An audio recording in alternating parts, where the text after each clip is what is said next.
What is yoga?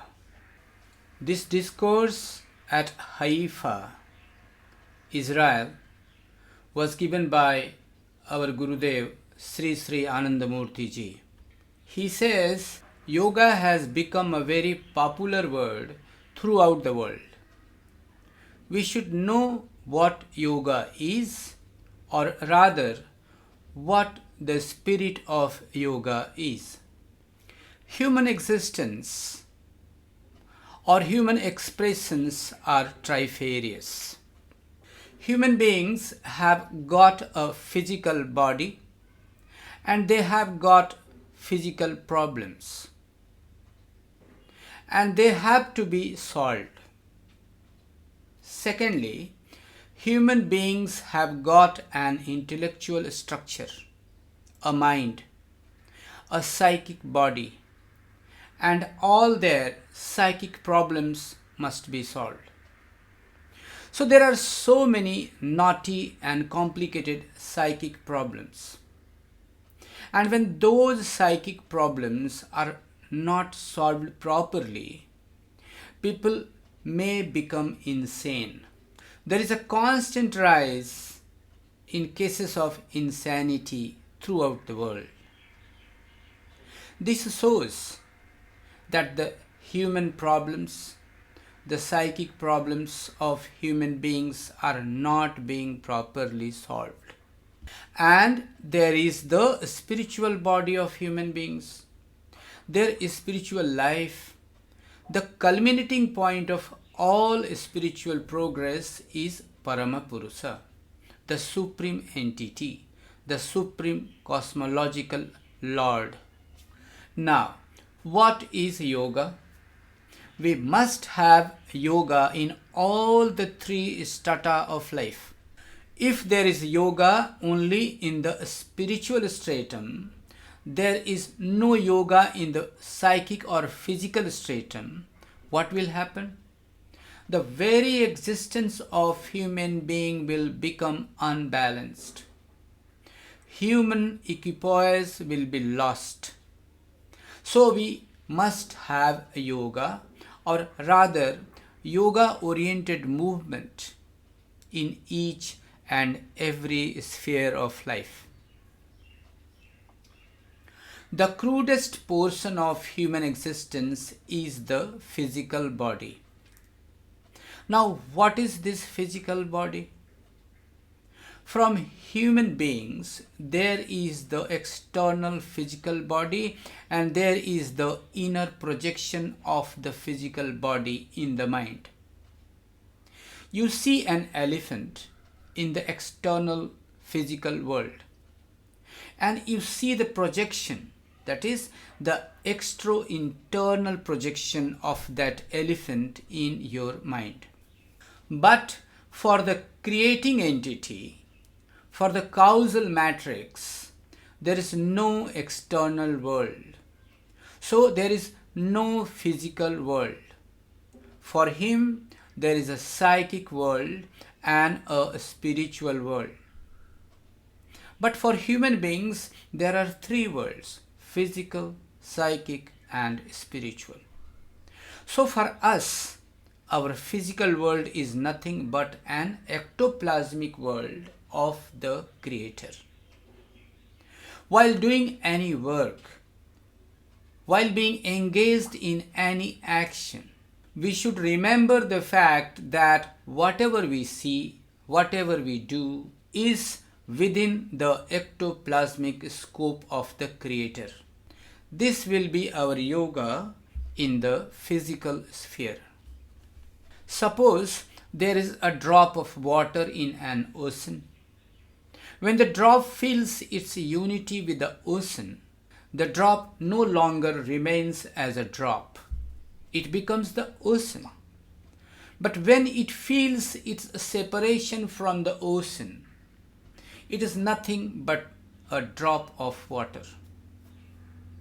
So when a human being feels her unity with the Supreme Lord and feels that he or she is not an ordinary person but the blessed child of the Supreme Father. And when becomes one with Him, then he or she is no longer an ordinary person. He or she acquires immense power, immense vitality, infinite vitality, and this is your yoga in the physical sphere. You should always remember that a man or a woman is an ordinary person when separated from the Supreme Father. But he or she becomes supreme when one with the Supreme. This we do with the help of our Guru Mantra. That is yoga in the physical sphere. In the psychic sphere, human mind is a projection of cosmic mind. The so-called physical body of human beings is nothing but the ectoplasmic creation of the Supreme. When this physical body, due to the internal clashes and cohesions, gets powdered down, it is human mind. It is unit mind. And for this unit mind, there are two worlds, internal world and external world. We become associated with the external world when there is an intro-external projection of an intro-external emanations. In the intellectual field, what is yoga? Yogas chitta vritti nirodha. In the field of intellectuality, yoga is chitta vritti nirodha or sarvachinta parityago nischinto yoga uchyate. What is chitta vritti nirodha? We should know. Just now I explained to you yoga in the physical sphere, and now I will explain yoga in the intellectual sphere. In the human mind, there are 50 propensities controlling 20 directional movements or propensities. So in all there are 50 into 20. How many? 50 into 20 is equal to 1000. So human expressions, human intellectual or human psychic expressions are 1000 in number. Those 1000 propensities are controlled by the pineal gland in the human body. This controlling point lies in the unconscious stratum of human mind, and these propensities are there both in cerebral and extracerebral memory. Baba says, if I get time, I will explain to you what are cerebral and extracerebral memories.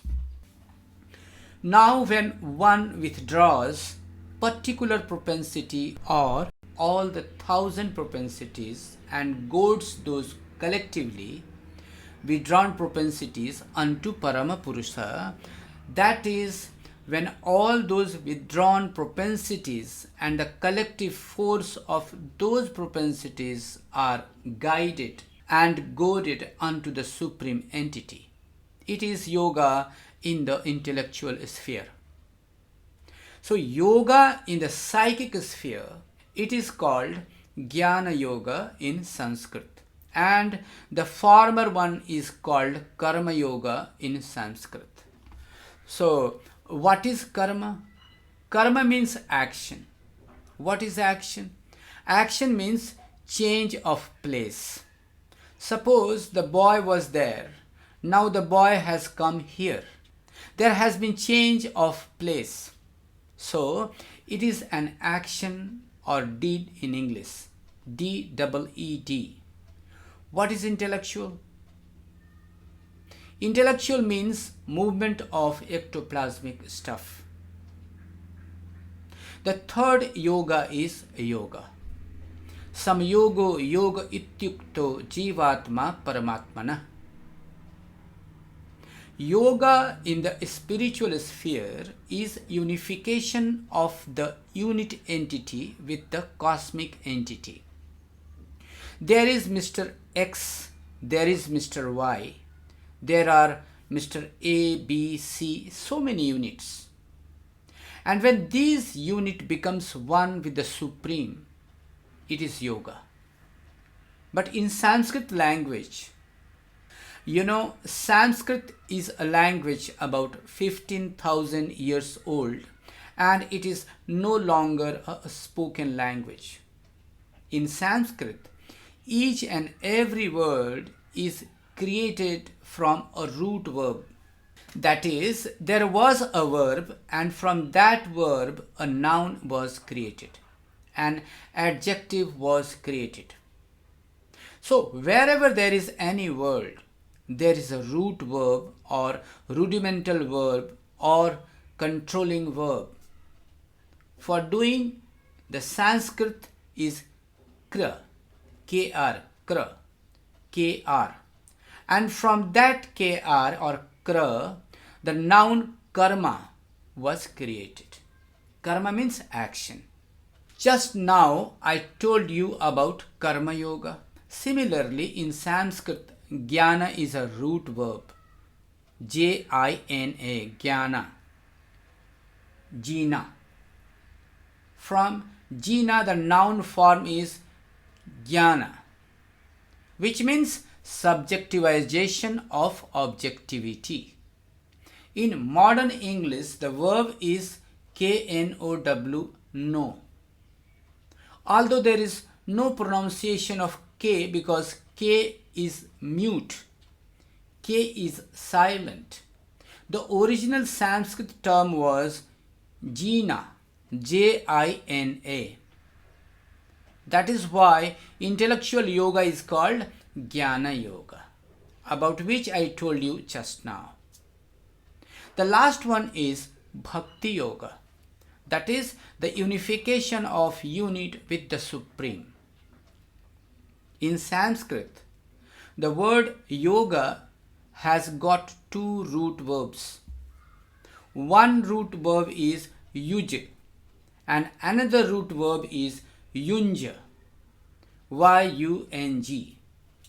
So Y-U-J, 2 plus 2 equals to 4.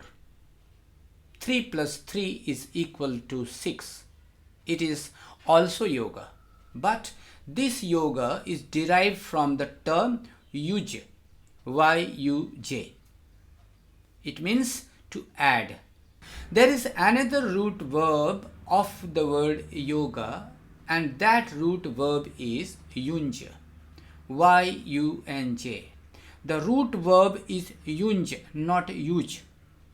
And the word yoga is also derived from the root yunj, Y-U-N-G.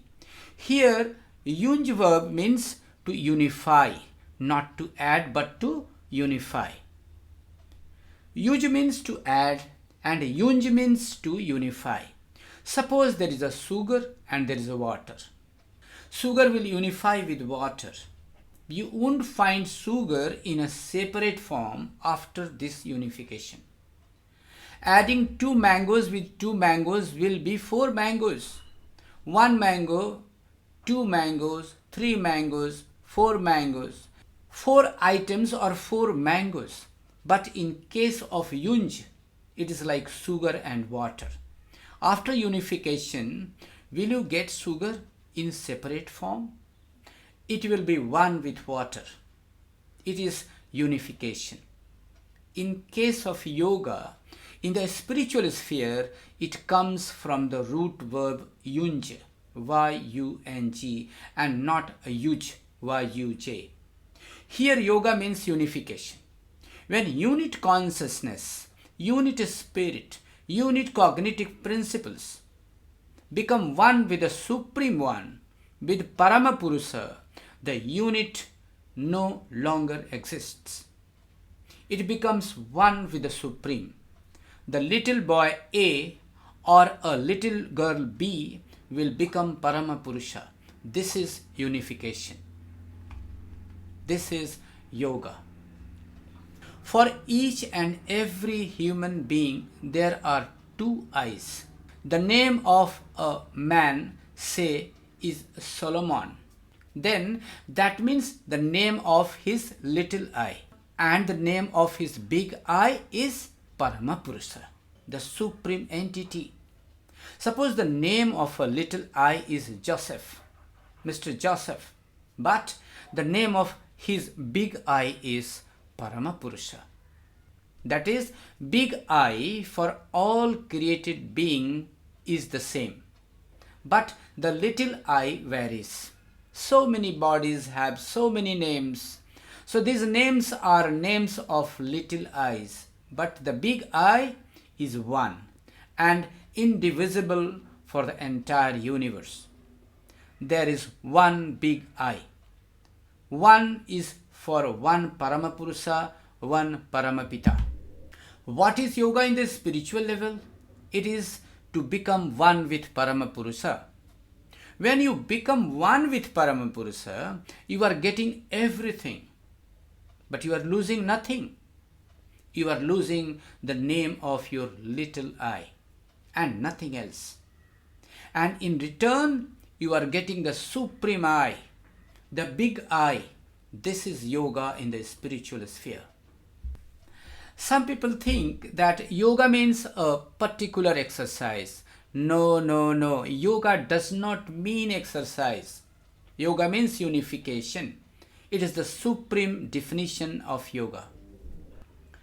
There is a common bond in each and every human mind, and that bond differentiates a human being from animals, people from plant. What is that difference? That spiritual bond is called human dharma. What is dharma? Human beings want to expand. And secondly, they want to become one with the cosmic body. Thirdly, they want to do something noble. And fourth thing is that they want peace, supreme peace, undisturbed peace. These are the four special qualifications of human beings.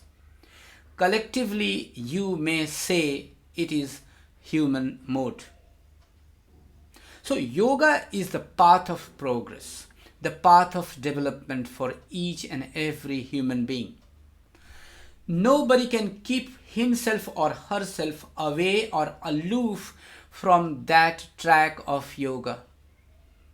Yoga is dharma. So in individual life, we should practice yoga, and in collective life, we should encourage others to practice yoga. It is the solution of all human ailments in the physical stratum, in the psychic stratum, and also in a spiritual stratum.